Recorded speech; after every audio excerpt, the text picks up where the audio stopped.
examples of scalable protocols. Probably used it. It's called BitTorrent. Why is that scalable? Well, if you download Game of Thrones, you get it really quickly. It's the #1 pirated show in the world. If you download Pee-wee's Playhouse, you get it very slowly. Apparently not as many people like it. Go figure. Great movie. Great show. Well, why does it get faster? Because when people join a torrent swarm, they usually add resources more than they take. So, more people, more resources, faster, better performance. That's a really good distributed system. And that's why 500 million users. That's why 1/3 of all the internet's traffic is carried by this protocol. It's wildly successful.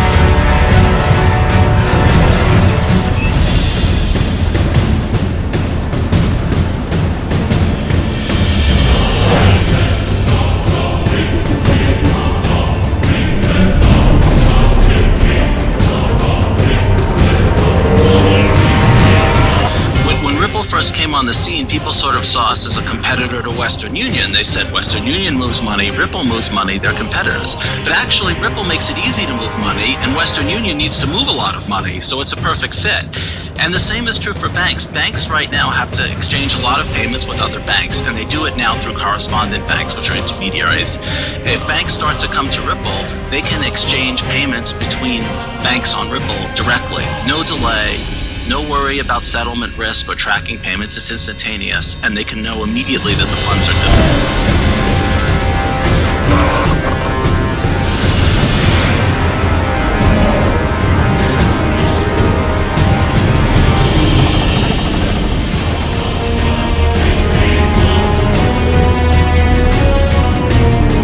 TRON, what has it become?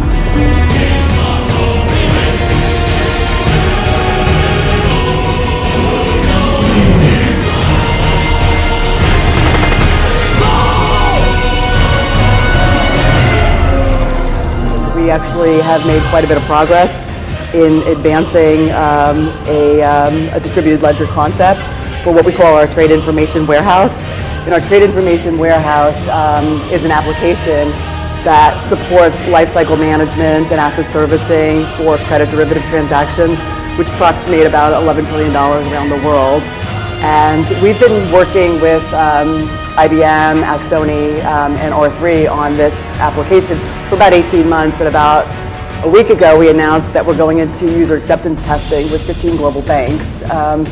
So we're really pleased with what we've seen. We've learned a lot along the way, but we're actually going to be launching this application in production in 2019.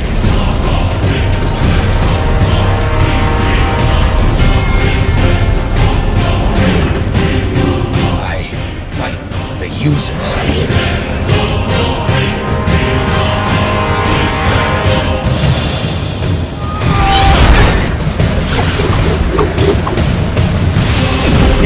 And you keep liquidity. Is that how you can source on demand liquidity by using digital assets? So what we have been doing, and this product is live now, just to make clear, no banking institution is using that because, as you probably heard about it, the regulatory framework around the usage of digital assets is not very clear for banks.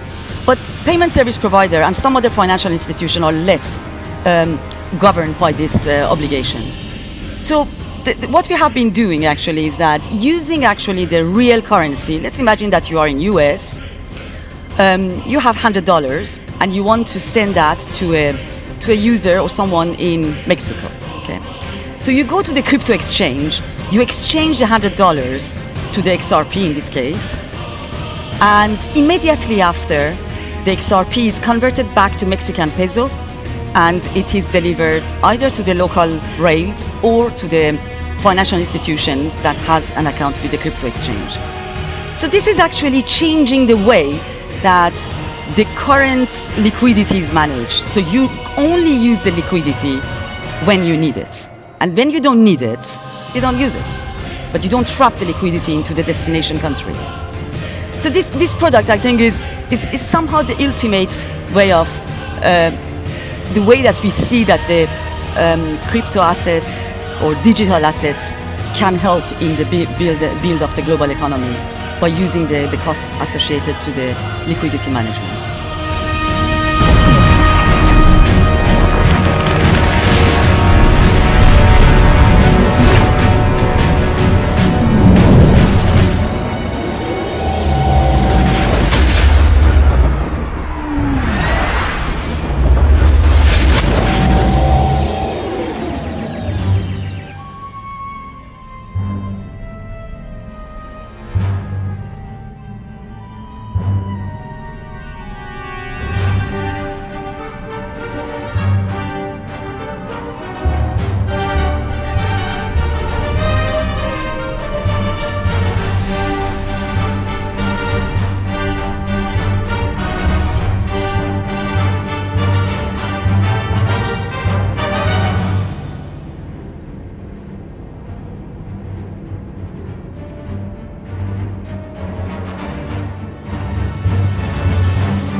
What will your legacy be?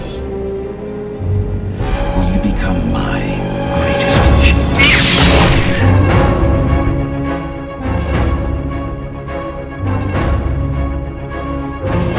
Peace is a lie. There is only passion. Through passion, I gain strength.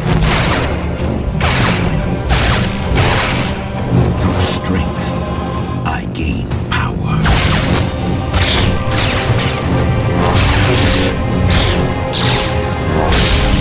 Through power, I gain victory. Through victory, my chains are broken. The force shall free me.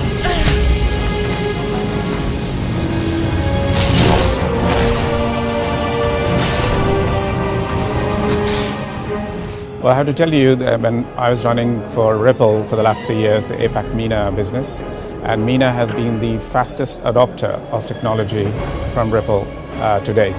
So we have signed banks in Saudi Arabia, in the UAE, in Oman, possibly in Kuwait shortly. So the appetite for embracing Ripple's DLT technology for cross-border payments, enormous interest. So the enthusiasm of the regulator, the central banks, to also encourage the use of Ripple technology to build new infrastructure for payment rails, not just within the country but across the GCC, I think augurs really, really well for the adoption of the latest technology in this region.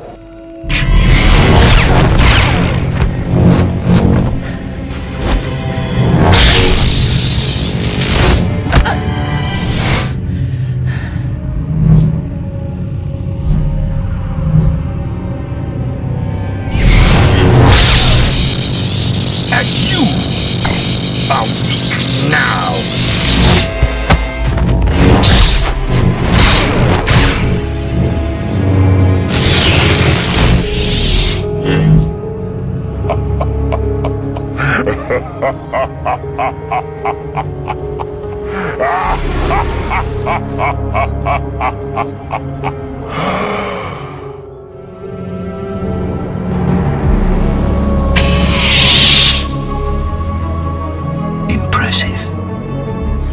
Galactic. He joins us right now. And you know, David, some say Ripple could be the next Bitcoin.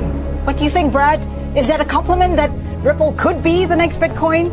Well, I think if we're solving a real problem and it's at scale, then I think it's a compliment. I think the most important thing that is going on in crypto is understanding what is real and what is just hype.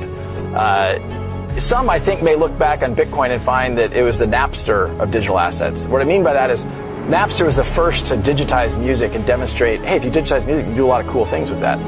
But ultimately, they were circumventing trademark laws, they were circumventing royalty payments, and government stepped in, and Napster was not successful. But Spotify, iTunes, Pandora, they were very successful. I think what you'll find is that maybe the next generation of digital assets ends up solving some of the original problems that Bitcoin set out to solve.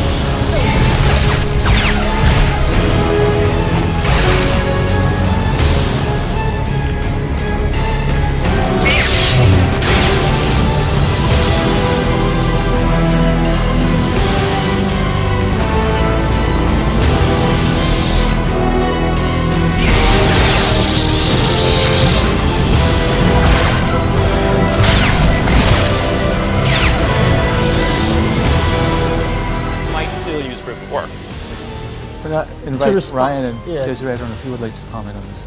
Ryan, go ahead. Proof of work doesn't work. Proof of work doesn't work. It's been widely. Ryan, proof of work's been working. Let me finish. Proof of work doesn't work. Let him finish, please. And in the early days of Bitcoin, there was a whole group of developers that broke off to create other assets, XRP being one of them, that doesn't use mining, that's cheaper from an energy perspective than Visa, and already scales to 1,500 transactions a second. A lot of these problems have already been solved. The challenge for adoption comes back to policy. The policy uncertainty around some of the assets has limited adoption, particularly here in the US. And I'm speaking from Ripple and XRP because we use that asset because it's a half cent per payment. It's basically free. It scales and it's efficient. 1,500 transactions a second at nearly no energy burn. So we're at a point today where there are real solutions to all of these challenges that already exist. Policies become the challenge. And we heard on the first panel that around centralization on China, and this is going to be a hard pill for Peter to swallow. But 80% of the mining power for Bitcoin is controlled by 6 mining pools, 5 of which are in China. Today, the policy certainty in the US exists for Bitcoin and Ethereum, despite the fact those are China-controlled platforms. So activity goes to those platforms. What we need to do from a policy perspective in the US is look at the places where there are uncertainty. And one place, I'm speaking directly for me here, is XRP, where it looks like Bitcoin. It's decentralized, it's open source. We have 7% of the validation power on that, rather small in there. Grouping or giving clarity to those ones that are very similar to Bitcoin and Ethereum, that have the same characteristics and should be classified the same way. And then we're creating a level playing field across all the cryptos. I'm not anti-Bitcoin or anti-Ethereum by any means. I think there's a lot of great potential and breakthrough there.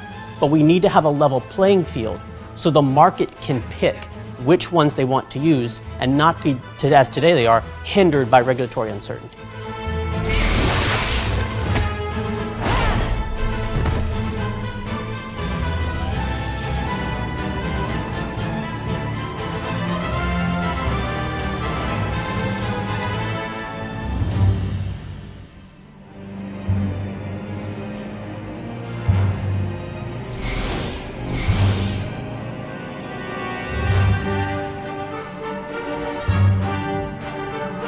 Why are remittances so important? Well, remittances are extremely important for the developing countries. The emerging markets, adopting receiving countries like India, Nigeria, Pakistan, Bangladesh, Philippines, Egypt, Kenya, Ghana, Sri Lanka, Nepal, etc. They all rely on remittances. The reason they rely on remittances is because their citizens that are now diaspora working in other countries are sending money back home. Now, if a person or two sends money back home as foreign exchange, it's okay. But when tens and tens of thousands, hundreds of thousands of them send money back home, it mushrooms up to a lot of foreign exchange. And foreign exchange is badly needed in developing countries.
article we were looking at, Corey Johnson has his role eliminated at Ripple.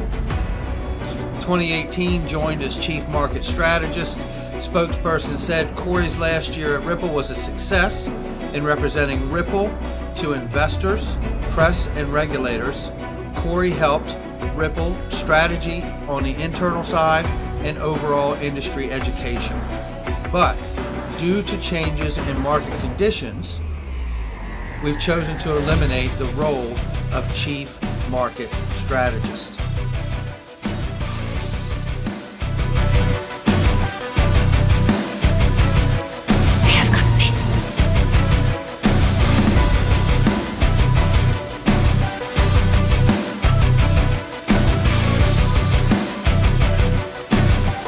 Anybody else smelling that?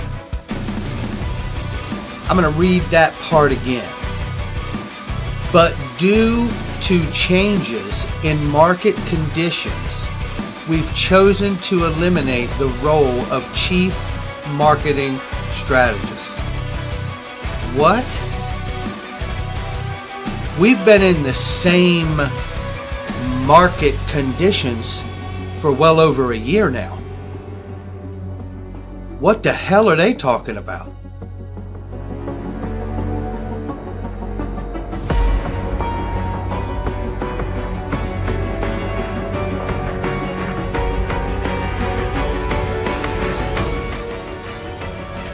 You can't help but ask yourself, why would they eliminate the chief marketing strategist position unless they've had something take place that they realize they no longer need that position?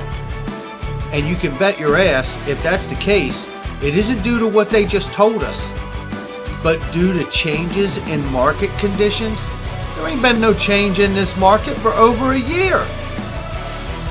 What the hell are they talking about? What is it they know about the market conditions that have changed? Have they made a deal with the Fed and the IMF to adopt XRP? And we're about to find out through legislation, regs, and classification? I'm not asking this for sensationalism. I'm asking it because we can't take it off the table. And when a company like Ripple, a young, emerging company like Ripple, eliminates the chief marketing strategist role, it seems to me they must know something, and they must have accomplished something pretty damn huge. With eCoin equal to $1, it'll free up the economy. The only reason why you're here first is because you don't want to get slapped with regulations. But if you are indeed asking, then I am saying no. It's unconstitutional. You can't make your own currency. That is the federal government's job. The problem here is hard cash is fading rapidly. That's just the way of the world right now. And Bitcoin is spreading, and if Bitcoin takes over, we are all in a world of hell. With eCoin, we control the ledger and the mining servers. We are the authority. I will make sure you have visibility into every single wallet that's open, every loan, every transaction, which means we can start making new assets, which means we can start rebuilding the banking sector without your having to inject even more politically unpalatable federal funds into it. This is going to be controlled by a good old-fashioned American company. You want to regulate it? Be my guest. Regulate the shit out of it. I'll give you back doors, side doors, trace it, whatever you want. Just don't shut it down. How long have you been pressing this pedal? How long have you been plotting against me? Oh, come on, Jack. We've known each other for years. You know full well I don't give a shit about you. Defeats can still be profitable. On this, the frabjous day, the queens, red and white, shall send forth their champions to do battle on their behalf. Percy, we don't have to fight. I could care less about Bitcoin. I don't know why I said anything about it. The blockchain is a technology, which is a good technology. We actually use it. It will be used for a lot of different things. God bless the blockchain. Cryptocurrencies and digital currencies I think are also fine. JP Morgan moves $6 trillion around the world every day. We don't do it in cash. It's done digitally. If it can be done digitally with the blockchain, so be it. But it'll still be a dollar cryptocurrency. What I have an issue with is a non-fiat cryptocurrency. Dollar, so crypto, sterling, euro, yen, they're all fine. I don't personally understand the value of something that has no actual value. You all can do whatever you want, and I don't care. Okay? All right, that sounds definitive. Bitcoin hit a new high today. I could care less what Bitcoin trades for, how it trades, why it trades, who trades it. If you're stupid enough to buy it, you'll pay the price for it one day. I've also told people that it can trade at $100,000 before it trades to zero. Tulip bulbs traded for $75,000 once, something like that. The only value of a Bitcoin is what the other guy will pay for it. And I think, honestly, I think there's a good chance that Bitcoin, a lot of the buyers out there are up there jazzing up every day so that maybe you'll buy it too. Take them out. And I quite mean that, by the way. These people are very good at manipulating the press these days and getting news out. And every day, you have CNBC, nonstop Bitcoin. Who cares about Bitcoin? I mean, the world economy is so big. We move, JP Morgan alone, these companies, $6 trillion. We move all this money, and Bitcoin in total is all these currencies are $50 billion, maybe $1 billion trades a day. And the other thing I've always made of Bitcoin, governments, and this is not a technological statement, governments are going to crush it one day. Governments like to know where the money is, who has it, and what you're doing with it. And in case you haven't noticed, okay? And governments like to control their currency, like to control their own economy. So China's already put curbs on it. Japan, they say Japan accepted Bitcoin. No, they didn't. What I gathered Japan did was they told a J-coin, it's a yen cryptocurrency. It's not a non-fiat. There's a big difference. Someone said, people have said legitimately, okay, it's close to gold. Not really. Gold is limited and has been around a long time and is close to a fiat currency. Not really. A fiat currency is where the government says, this is your legal tender. You have to give it and accept it. And there's a central bank. Now, of course, they can misuse it, the central bank, and inflate it. So there is a use case for Bitcoin. If you live in Venezuela, North Korea, if you're a criminal, great product. I mean that. It's better than cash or deposits in that country, Cuba.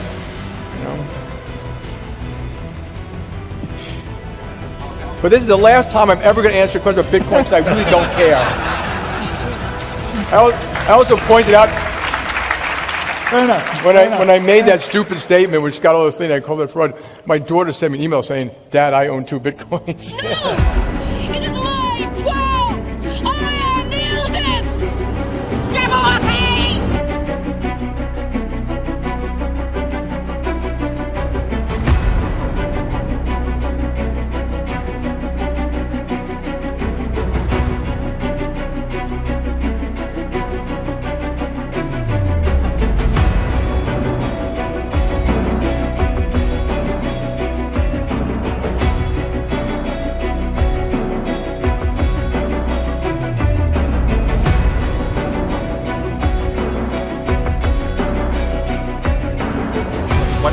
Right? What's the difference? We have digitized fiat, right? It can transfer in seconds. I can go on my bank and I can give money to other people who bank at that same bank in seconds, right?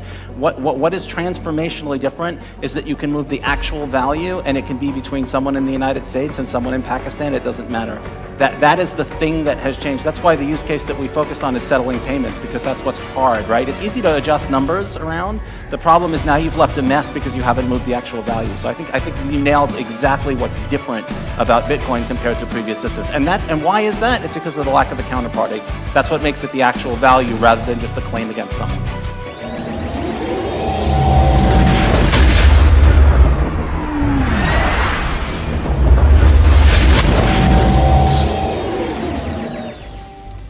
Two million years ago, my people began a vast seeding program. We sped up evolution on several thousand planets, bringing forth life where there had been none. Your Earth was one such planet. In a sense, you are our children, and like watchful parents, we've kept an eye on you. But you have not come far enough We see that you have a small talent for war. We've seen your primitive conflicts, your crude weapons, your petty bickering over borders, and the nuclear balance of terror which precludes any real victory, and we despair. We bred you for finer things, and you have failed miserably to produce the potential we nurtured in you so long ago. And so the experiment is over. Within a day, our armada will be in position around your Earth. At that time, all life on your planet will be destroyed. Order!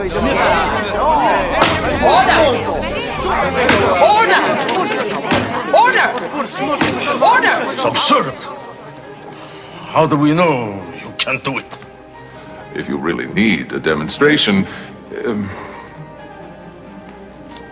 keep watching the skies. Sorry.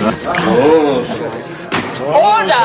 Madam Chairman. The chair recognizes the delegate from the United States. Mr. Ambassador, surely you don't mean to condemn our race to death without giving us a chance to speak in our own defense. Surely that's not fair. The universe, Mr. Fraser, is not fair. Do you think we made this decision in haste? We've been debating it for many centuries. Centuries? Oh, yes. We are a very long-lived and patient people, but even our patience has limits. You must give us one more chance. You've had your chance, many of them, over the centuries. Yes, that's true, Mr. Ambassador. It's true, but we've never had this much motivation. You say what? Your ships are arriving in a day. Give us that much time, one day. What do you think you can accomplish in so short a time? I don't know, but you must give us one chance. At least let us show you the potential you saw in us at the dawn of time. Problem in payments is you don't have interoperability between networks. Blockchains can't solve this problem, right? Because blockchains are networks themselves. As networks, they can't be a network of networks. So we need some kind of an internetworking protocol for payments. Our bet is that Interledger protocol is going to be the protocol of choice for interoperability. It settles instantly.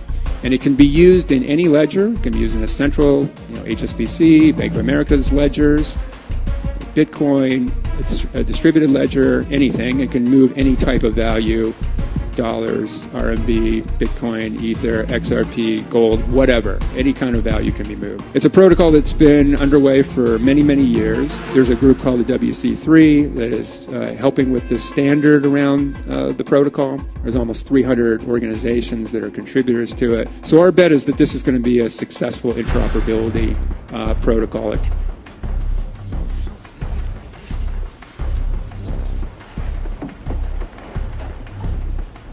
Very well, Mr. Fraser, you have your day. 24 hours. Until then...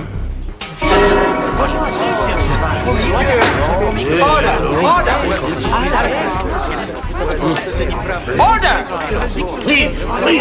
Please, if ever there was a time for us to put aside our differences, it is now. I am not convinced. Before we enter into peace negotiation, I must have proof that this threat is real. Proof? Proof?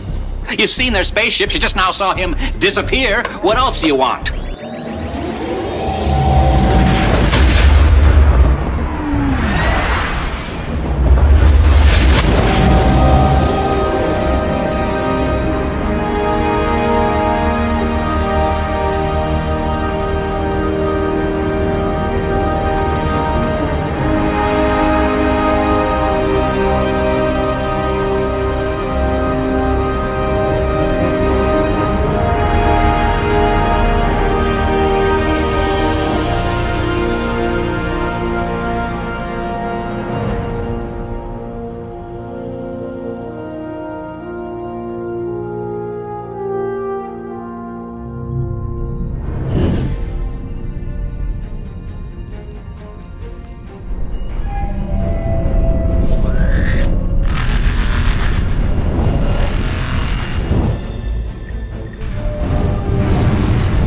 Commander, judging by the reading I'm getting, this relay appears to be very unstable. You sure you want to risk it? Let's do it, Joker. Everyone stand by. Drive core electrical charge has reached critical levels, Mr. Monroe. Rerouting. It's a trap.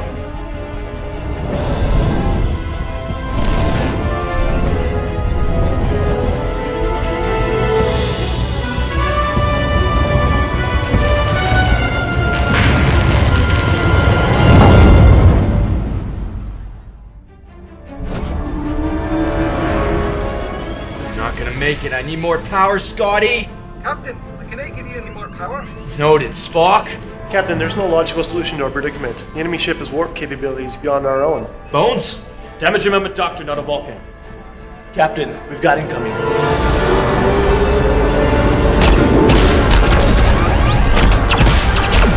Captain, reading spatial anomaly from the warp field.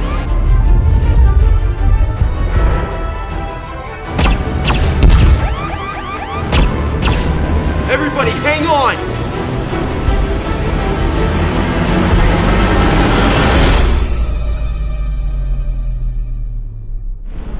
And then more recently, I think the Corda network, we have a unique capability where any business network operator in any industry on the Corda network can seamlessly transact with any other business network. And then finally, right now, we're in the production phase. And it's bloody scary because so many applications are going live and our technology is being truly tested for the first time. So that's kind of the things that stand out in my mind. I was thinking about the, what it would take actually to really drive mass adoption of blockchain, let's say in trade finance. I think there's been a lot of big industry moves in that area. I think in 2017, the numbers are enormous. There's about 15 trillion in global trade. And it's such a complex industry. If you think about how many people are involved in the shipment of goods from Southeast Asia to Europe, it actually just lends itself so well to this technology where by using smart contracts I can know with great certainty that my trade partners see exactly what I see. In trade finance we have a couple big projects. One is the Marco Polo project, it's very well followed. Then Voltron for the documentary letter of credit piece. But there's also Finacle Trade Connect and a lot of other things going on in Corda. And that area, because there's so many different types of participants and so many different geographies, really plays to our strength on the Corda network, which I mentioned earlier. So all of those business network operators with their unique business propositions interoperate with each other seamlessly on the Corda network using the Corda platform. So we think that there's going to be a lot more that comes out in trade finance, and we really think that will be something we can point to as one of the greatest successes when we look back 3 to 5 years from now. Captain, it appeared the other ships are offering us their assistance. Good, we'll take it. At least now we know we can trust them.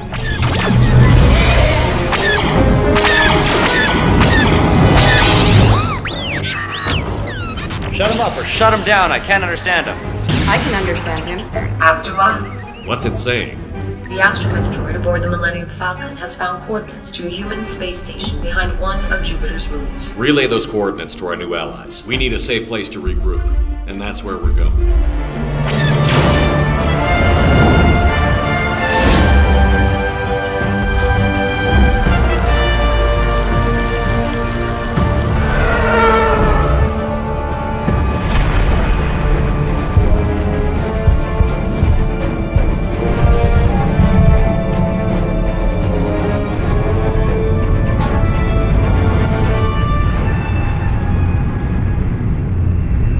I think in the context of, is XRP centralized or decentralized? It is very clearly decentralized. I as CEO of the company can't control the XRP ledger. I can't change a transaction. The irony of this is as the XRP ledger has become more decentralized, Bitcoin and Ethereum have become more centralized. Obviously lots of people are aware of the 51% attacks. You now have 3 miners in China that can control the Bitcoin blockchain. So when I hear people kind of making the points, is the XRP ledger centralized? I think there's a lot of people out there that are fighting holy wars and they're spreading misinformation. And they're spreading misinformation because they have an economic interest in that. I don't worry about some of this stuff because I feel like the facts, as I said up front, the facts will set you free. And the fact is that XRP, anybody can participate in the XRP ecosystem. And if Ripple does something that's not in the best interest of the XRP ecosystem, the rest of the ecosystem can ignore us. So I think it's very, I think when people dive into the technical details, XRP is very clearly decentralized. That's one thing I guess I would want the community to understand. The most important thing probably is the people who continue to conflate, I think some people do this intentionally, conflate what is XRP and what is Ripple. Ripple is a centralized company investing in a decentralized technology in the same way Amazon was investing in TCP/IP in some ways. Yes, please. How do you see the landscape for cross-border payments changing with Ripple? So this is about the beginning of this ecosystem in India, and the usage of these platforms and the number of such transactions would increase as and when more and more the financial institutions and the partners on both sides of the country would come on the platform and will start using it. So currently the numbers are very limited. So the partnership which we did was with the Standard Chartered Bank in Singapore with the commercial banking transaction, and RAK Bank in UAE, through which we did the retail bank transaction. I understand gradually as more and more banks and financial institutions on both sides will come on the platform, I'm sure the transaction would certainly increases, and also the use cases, not only the transaction volume, but also on the use cases. Captain, I may have a solution. Let's hear it, Spock. I believe we could utilize our limited supply of red matter to neutralize enemy ships. Normally I'd suggest we beam it aboard the enemy vessel, however, due to its shielding capabilities, that would be impossible. Beam that stuff to the Normandy. I have an idea. How do you think, what is the next move, on Ripple's roadmap, in your opinion? To put you on the spot here. No, it's very simple. So I think one thing, if there is one message that you can get in this room is, Ripple is not an ordinary company. We are not here to have a small market share or do X, do Y, and make small amount of money or something to happen. We are here to make a dent in the universe. Either we will change the remittance universe, the way you understand, the way value gets transferred across the world, between people, between institutions, or we will just fade away. So it's almost 0 or 1, and some of it comes from our Silicon Valley arrogance, some of it comes from, that's the reason 6 years ago we were born with the mission of moving money like information moves today, right? And we are making it possible working with the existing ecosystem. So I think this is a key differentiator about Ripple, and that's the reason we are a monoline company. Every day we get tens of ideas to say, why don't you do security settlement? Why don't you work in trade finance? Why don't you do X, Y, Z? And what we tell them is, just cross-border remittances is $155 trillion problem. We'll solve this first. We'll make a difference to everybody who's present in this room. And once we have made the difference, then only we will look at something else. So we are like, Google is for search, Ripple is for remittances. And that's what we're going to do. We're going to do it right, and we will not rest.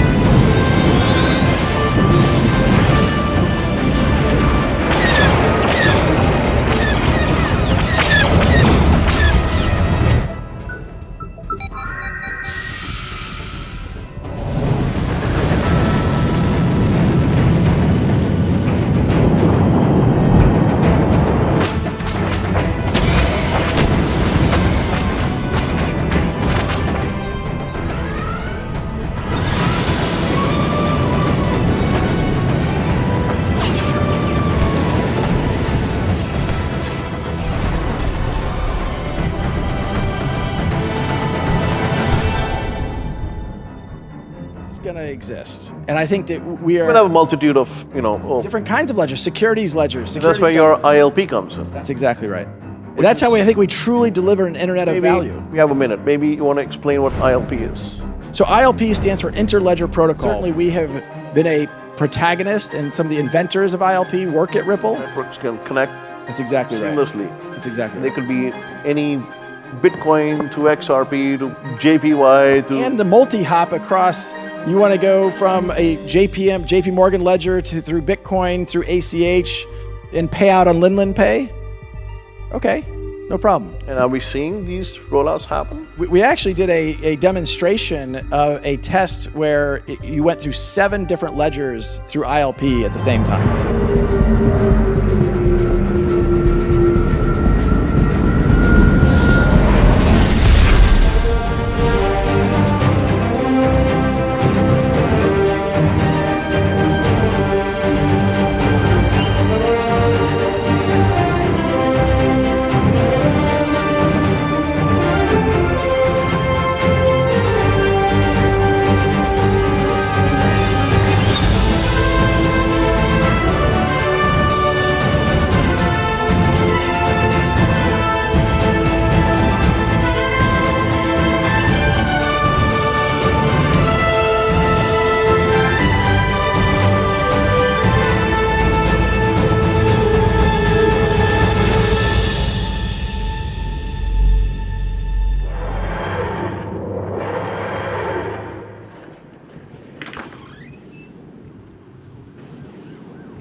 I finally got that mess sorted out.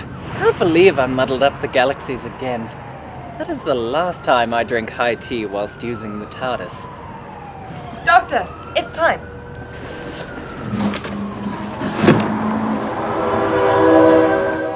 Trendsetter, I got style for you. Ain't seen you at the top, it's been a while for you. Big you up and they look down on you. Take one loss, no one's around for you. I won't stop, no, no, no, no, no, no, no. I won't stop, I won't stop. I won't stop, no, no, no, no, no, no, no. I won't stop, yeah. I'm so handsome. All in Carmine's with my Vans, ooh, I'm so fancy. No romancing. Got my baby and she right, she make you vanish. No time to play, got book dates. Had a plan, only had to wait.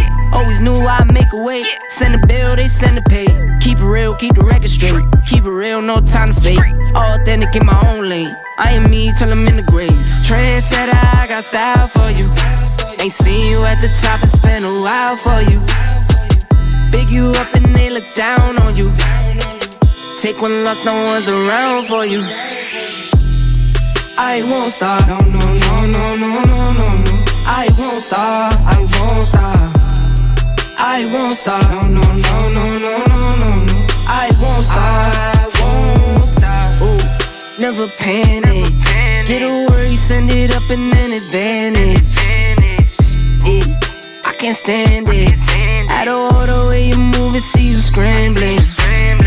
On offense, no defense. Still strong, no weakness. Used to say I wouldn't beat this. Now they wish they could beat this. Tables set, now tables turn. God's plan, I don't say a word. Know the price, cause I know my worth. My time, get what I deserve. Trendsetter, I got style for you. Ain't seen you at the top, it's been a while for you. Big you up and they look down on you. Take one loss, no one's around for you. I won't stop, no, no, no, no, no, no, no, no. I won't stop, I won't stop. I won't stop, no, no, no, no, no, no, no, no. I won't stop, I won't stop.